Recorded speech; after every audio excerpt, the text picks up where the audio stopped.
We're here with Michael Jordan, who's the founder and CEO of Order for Me. Michael's had two successful exits in the past and is now trying to change the future of how restaurant technology works.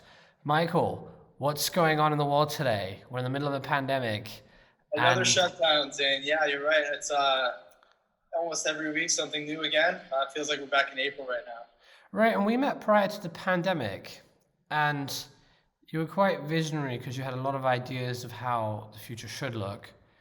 And prop tech is going to be adopted very fast because of the situation we're in. Some companies are either going to succeed, some companies are going to fail. You're one of those companies that's really well positioned, but there's a good and bad side to it too. People need this technology now, but if restaurants don't open up or restaurants keep starting and stopping, it's a tough place to be. So talk me through why you started the company prior to pandemic and how the world looked then. Sure. So we've seen the world just move so fast and mobile. You can order food for delivery. Someone will bring food from the restaurant to your couch at your house. You can order and tap on your phone, pay for yourself. I've done that in groups of friends where everybody orders their own food and we all get delivery and we're just hanging out. It drives me nuts that I can't do this at a restaurant. You've got all these pain points that everyone can latch onto. If you've ever split a bill or an unequal fare split, you have these pain points. You have to wait for somebody to interact with a computer on your behalf, which is something that now everybody does with their phone. It's been an idea that I've had for a long time, but it never made sense for restaurants to adopt this and drastically change the way that they operate. But in 2017, specifically in California, I saw an article about how the minimum wage for servers was going up to a point where restaurants were forced to either adopt counter service or go out of business. And so at that point, it made sense because we could now help them compete with labor costs on a drastic scale. Come to Right. COVID, now there's not just convenience, it's the safety implications of this system that really have made it grow way beyond where I expected us to be at this point now. But we are helping restaurants. We're giving them a tool that lets customers dine safer and for their employees to operate in a more safe environment. Now, this technology seems quite obvious when you're in the middle of a pandemic, and that's usually the hallmark of what great products do. You just wonder, how did people survive without Google? I'm a terrible driver, right? Google Maps has just made me incapable of navigating. If I lose my phone, I'm in trouble. So Yeah. this looks obvious now. I used to travel a lot to Asia. All throughout the Asian region, when you're there, you go in and there are often tablets or QR codes on the table, and we're talking years and years ago. It was just standard in many restaurants. Why did this technology somewhat take off in Asia? Do you have any ideas on or any thoughts on that? So I have what I would call a sound opinion on this. Asia, before we get to that point, it's obviously been successful there. The launching point was just a smoother integration for the people in Asia. For the United States, we hit a bump. We launched QR codes, and you required a scanning app. You had to have this app to scan a QR code, and nobody really knew what it was, and there was a huge, huge barrier. That barrier really stuck with people who are now in their 30s and 40s, and it really hindered how successful companies could be if they had a QR technology. You've got QR codes on a Yoo-hoo bottle, and nobody knows why that's there. But when Snapchat came out and they kind of branded their own QR code and they created this QR technology, now you've got people who were 13 10 years ago, they're 23, they're young 20s now. So it's not only becoming more widely accepted pre-COVID, now with COVID, you've got a QR code on every restaurant table in the country. China and Asia in general, I'm not sure exactly why it became so widespread, but I do know that WeChat Pay and Red Wallet and the way that people transact funds, not just with businesses, but between each other, has been QR-led for 10 years, if not more. And the ubiquity of it is really insane. I've heard a stat that 10% of all merchants in China specifically accept credit cards, but 100% accept WeChat Pay through QR codes. Right. Now, when you're trying to gain adoption for a prop tech company, often you would hope at least your product makes an impact. It cuts costs or it improves revenue. What is the impact of restaurants adopting such technology? Can it improve their bottom line revenue or costs in any way? Absolutely. So we may get to this and touch on it later in this interview, but we did open our own restaurant as sort of a sandbox and test platform to experience things from the restaurant perspective. And one thing that we wanted to really do is showcase how you can limit staff with a full operating restaurant and save costs in that regard. One of the most insane costs that I've seen from owning a restaurant firsthand is the labor. And we have just 5 people in the back, and then myself and another unpaid equity-based co-founder running the full front of house, 30 tables. The 2 of us can handle it using Order for Me if we use it exclusively, which is really nice. But labor costs are still really, really high. So if you have an 8-server staff for a shift, let's say if you remove 2 of them even, or even just one is about $15,000 per month if you have 2 shifts of 6 hours per shift. So for restaurants, especially now with such a financially constraining time, we've got a technology that can help them not just eliminate staff. We don't want to use that word. What we do is we provide an opportunity for the best staff, the best servers there, the ones that don't have second jobs or third jobs that are servers kind of on the side, the ones that really enjoy being servers and the ones that provide the best guest experience. Those are the ones that want to stay, and those are the ones that are going to outcompete with the rest of the market. If you've ever had a bad experience with a server, those are the ones that I'm referring to. And that's okay because we've got the best ones to remain, and you can redistribute labor as you need. So these are uncertain times. Restaurants are dealing with a lot of regulations that make it difficult to maintain staff. We saw last year with the PPP loans that came through, people didn't want to come back when they were available to. So for us, it really helps us to be in that position, give restaurants a technology that they don't require labor, but they can add it if they need to. So it's kind of like a safety net for them, all while saving costs, of course.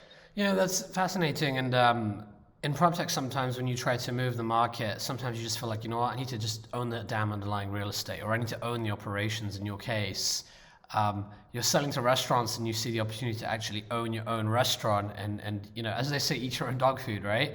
Actually implement your technology and see if it works. There was a company called The Melt many years ago, which raised $10 million.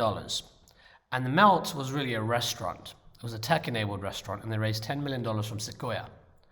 And people wondering, why did Sequoia Capital invest in The Melt? There must be something here. The Melt didn't work out in the end, but they were trying to revolutionize the way grilled cheese sandwiches are made. And their thesis was that if we can run a really cool restaurant that uses technology in every way, and we can prove the concept out in this store, we can set more stores up and we could be the next Chipotle, right? The theory is that restaurants were just not adopting tech, and sometimes you have to just own the underlying asset or control it, which is a unique strategy, especially in prop tech. So what's your thoughts on that model? You know, 2 months ago, I would have said, yeah, something can be done. I mean, other companies have done it. Chipotle did do it.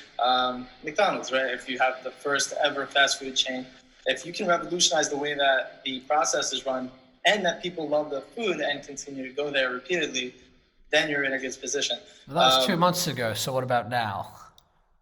Too much uncertainty, and the way that people are going to dine out is not something that is understood from the restaurant perspective right now, from the food perspective. Right. You can have great food. Lots of restaurants do.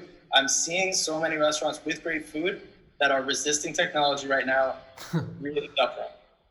And I cannot say this enough. I'm surrounded here in Los Angeles and Santa Monica and Venice with restaurants that are absolutely mentally good, but their resistance to technology and their hospitality mindset and view is one that is, they're in control of the hospitality, where the new guests for hospitality, that's something that is convenience. It's something that they want to use. It's something that they prefer. And for younger people and even older people now with the pandemic, they prefer to use their phone. And that's simply the way that the world is going and trending. Michael, that's crazy. As we say, we're in the midst of a pandemic. and people's livelihoods are at stake and they're still resisting technology, especially when your technology is allowing people to comply with regulations, is allowing contactless ordering, is allowing people to maintain social distancing, and you still see resistance. Is it possible to make this horse drink? Is this horse too stubborn?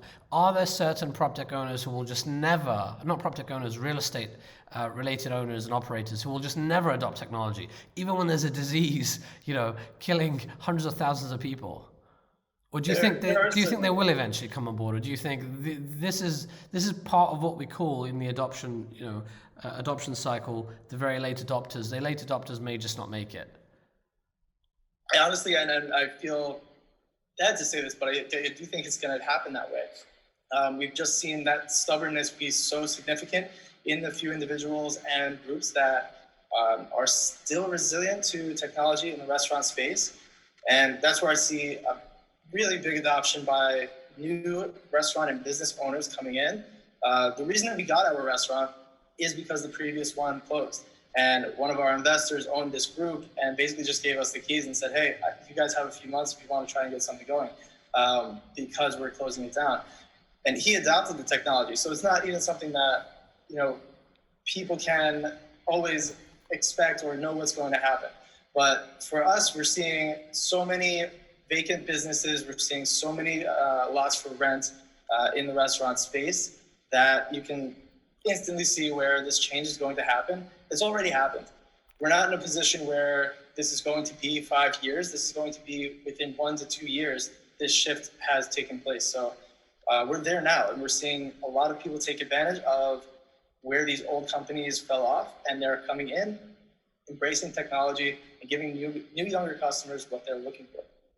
Michael, is there a model here where a private equity firm can come in, buy a bunch of restaurants, and just simply make them more tech-enabled and see a big bump in net operating income, or is there a lot more complex than that? Having been in the restaurant ownership space in the last month, I can say there is something to having food that people want to eat. And that is a talent and a technique that if you don't have years of experience in that position, it is very difficult to handle and manage and make people come back. So does that not inherently make the restaurant business an industry that is very difficult to scale unless you have a lot of processes?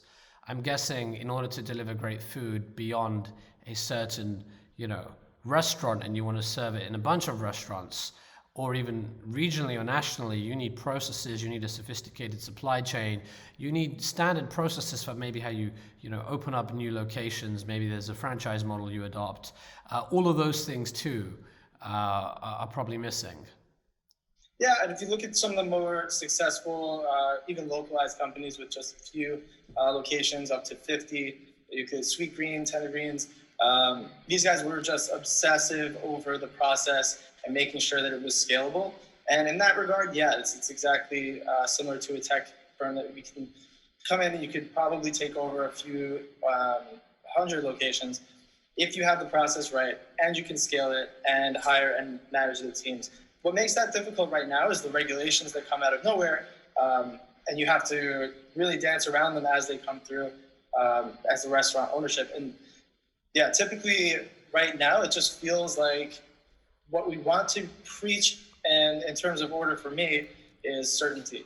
There is just, all of it is uncertainty right now, and we give them a product that lets them hire people, create a process that has certainty to it, because they don't have to rely on training and manual processes. And I suppose for many restaurant owners who want to expand, not only do they want to maintain the quality of their food, but also the quality of their service.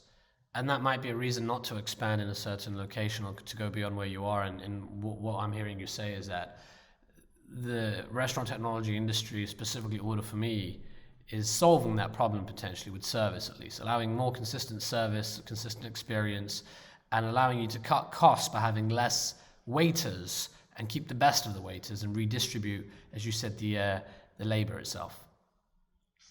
Yes, absolutely. So here's the thing about restaurants are coming out with their own apps right now.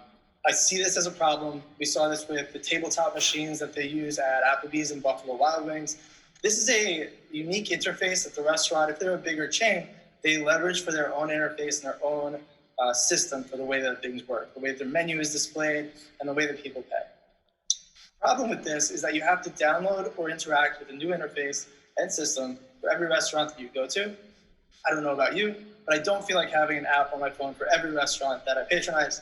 Right. Or in order for me to come in and say, look, you get one experience. You can sit down at any restaurant that uses our technology, but you're going to scan the code and you're going to see the menu. You don't have to put your credit card in more than once.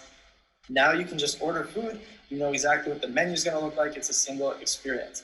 So for us, we take a lot of the process out. We turn tables faster that way, and we make restaurants more profitable in the end.